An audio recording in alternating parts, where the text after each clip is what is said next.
Night of this week, we had the privilege of hosting here in the Mill Hill Synagogue Lieutenant Colonel Ayal Gerard, who spoke about his humanitarian mission in Syria. Together with a unique team, he was personally responsible for rescuing 1,400 Syrian lives, including, in particular, many children. He was also responsible for transporting many hundreds of tons of aid to the Syrian people. The following day, he spoke in Warwick University here in the UK, and the meeting was immediately interrupted by a whole bunch of so-called pro-Palestinian protesters. Only think about it, what were they protesting? Israel's humanitarian aid to Syria? This morning, I happened to read about a young girl who was dealing with a lot of the anti-Israel rhetoric on her particular campus at York University in Ontario, Canada. And she decided against that to set up her own stall, declaring, anything you want to know about Zionism, come ask me. Needless to say, she was so seriously harassed, she was so seriously harangued. Notwithstanding that, she made it her mission that she was going to host a particular event at York University, which was going to include 2 IDF veterans. They've already threatened that they're going to make a deliberate point of disrupting the meeting.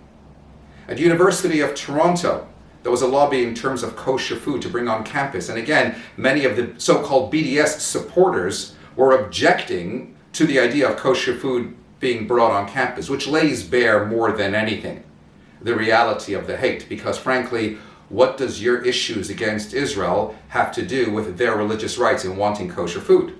And then they'll tell you that anti-Zionism has nothing to do with anti-Semitism. Here's the point. Students are getting so seriously vilified, particularly on campuses up and down the country, in the UK, in the US, in Canada, and so many other places besides. What disturbed me most and what I want to address is the one particular comment made by a certain gentleman where he wrote, "It's hopeless." Actually, no, it's not. In this week's Torah portion, we read about the fact that Abraham himself was looking to acquire the cave of Machpelah in which to bury his wife Sarah. It was the first permanent acquisition in the land of Israel. It is indeed the city of Hebron. And so you have to ask yourself, as much as we always feel the need to defend ourselves against all the rhetoric, this isn't about politics. This isn't about anything other than the fact that God gave us this land. Abraham acquired this land. This is my land. This is your land. This is the Jewish land. And so it's never a hopeless situation. You know, there was a king who was looking for a suitable man to be able to marry his daughter. And so he set a contest and said, anyone who could fill up this particular room in my palace to full capacity can marry her, can be her groom, can become the next prince. One man turned up and filled the room entirely with sand, but they found a few little gaps here and there. Another one came along and filled the entire room with water, and yet still there was a little air pocket somewhere in the room.